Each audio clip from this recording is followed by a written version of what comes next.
মোটা দাগে যেটা বলা যায় যে শিক্ষা ব্যবস্থা নিয়ে আমাদের দুজন ছাড় যেটা বলছিলেন যে শিক্ষা ব্যবস্থায় যে বিস্তর যে সমস্যা, সেই সমস্যাটার আসলে আমরা অনেকগুলো আইডেন্টিফাইড প্রবলেম আছে, কিন্তু সমাধানের উদ্যোগটা দেখা যাচ্ছে না।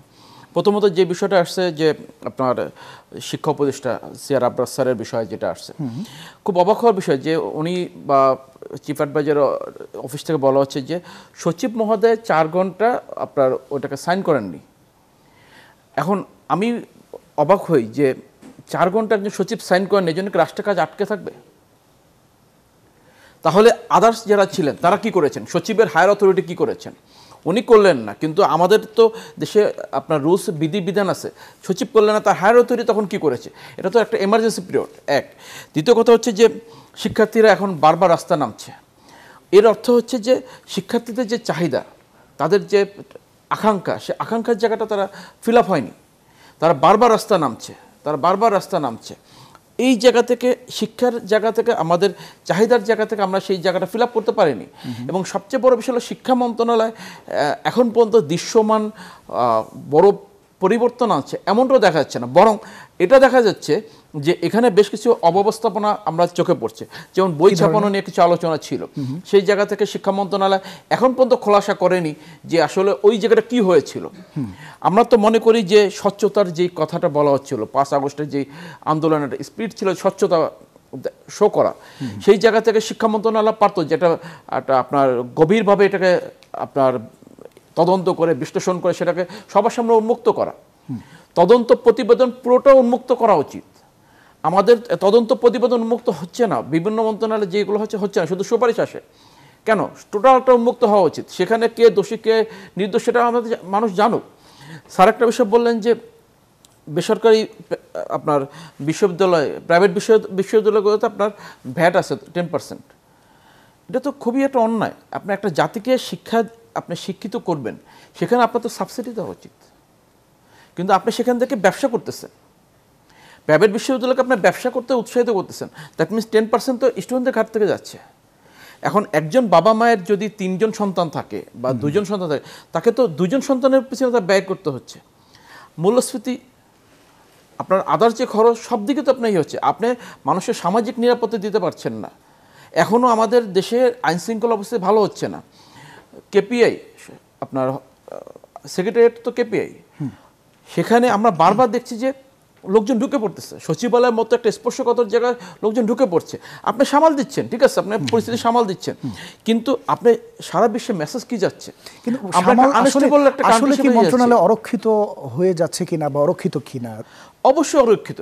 আমাদের এখানে গোয়েন্দা সংস্থাগুলো আমার কাছে মনে হচ্ছে বারবার ফেল করছে। এই যে এতগুলো স্টুডেন্ট আসছে, এরা তো বিক্ষিপ্তভাবে যাওয়া হয়েছে, হয়তো বিভিন্ন মানে মাধ্যমে তার মেসেজ পেয়েছে যে এখানে যাওয়া উচিত। আমাদের তাহলে গোয়েন্দা সংস্থাগুলো কি করেছে? আমাদের সরকার তখন কি করেছে? গোয়েন্দা সংস্থা দরকার ছিল প্রতিটা পয়েন্টে যে কোন জায়গায় কোন সমস্যা সেটাকে রাষ্ট্রকে জানানো এবং রাষ্ট্র সেখানে অ্যাড্রেস করা। আমরা যদি সে আগের ধারায় থাকি যে সমস্যা হবে, সমাধান হবে না, সমস্যাকে চাপা দিতে হবে।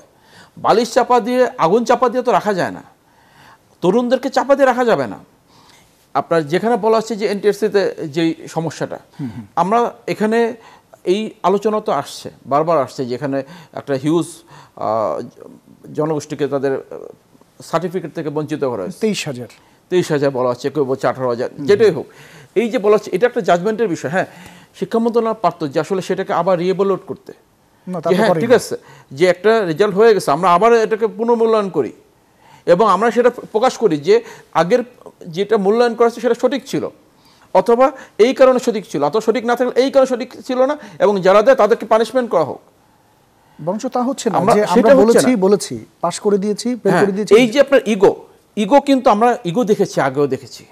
ইগোর রেজাল্ট বাংলাদেশে ভালো আসেনি।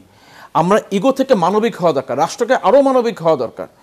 আমরা কেন অন্যায় হলো সেই অন্যায়কে আমরা জাস্টিফাই করার চেষ্টা করব। আমরা অন্যায় হয়েছে অন্যকে স্বীকার করি যে ভাই আমি ভুল করেছি। আমাদের শিক্ষামন্ত্রী, শিক্ষা উপদেষ্টা মহোদয় বললেন যে আমার দায় ছিল না, তবে গভর্নমেন্ট বলল আমি চলে যাব। উনি কি একেবারে দায়টাকে এড়াতে পারেন? ওনার সচিব যদি কথা না শুনেন, উনি কি মনে করেন তারপর ওনার এখানে থাকার নৈতিক যৌক্তিকতা আছে? কারণ ওনার অধীনে কয়েকটা বিভাগ আছে, কয়েকজন সচিব আছেন। সেইখানে তার সচিব কথা শুনবে না, এটা কিভাবে হয়? এবং সেখানে সচিবের বিরুদ্ধে কি করা হলো, যে তাকে ওখানে সরিয়ে নেওয়া হলো। এটা সরিয়ে নেওয়াটা কি আপনার সমাধান? এটা তো পানিশমেন্ট না। সে যদি অপরাধ করে তাকে আপনার আরও বেশি পানিশমেন্ট দেওয়া উচিত।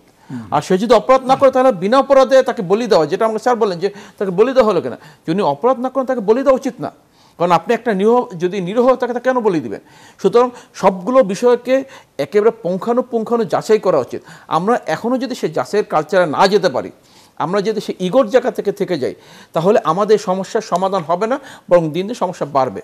এবং যেই দাবিগুলো এখন আসছে যে আপনার শিক্ষা ব্যবস্থায়, এবং সামনে এই বছর চলে এলে আবার নতুন ভর্তি, সামনে আপনার এসএসসি পাস হয়ে গেছে, ইন্টারমিডিয়েট ভর্তি চলছে, এরপর আবার এসএসসি আপনার বিশ্ববিদ্যালয় ভর্তি শুরু হবে। এই যে আপনার ম্যানেজমেন্টগুলো, এগুলোর একটা সুদূর প্রসারী রোডম্যাপ থাকা উচিত। এখন থেকে একটা পরিকল্পনা থাকা উচিত, আমরা এইটার পর এটা করবো, এটার পর এটা করবো। তাহলে এই ভুলগুলোর সম্ভাবনা কম থাকবে, এবং কে এটার দায়বদ্ধ থাকবে, কে কাজটা করবে, সেটা আগে সুনির্দিষ্ট করা উচিত। এটা আছে, তাদের অবশ্যই আছে, যেহেতু প্রত্যেক বছর এই কাজটা হয়। কিন্তু তাকে জবাবদিহিতে কাঠগড়া রাখা,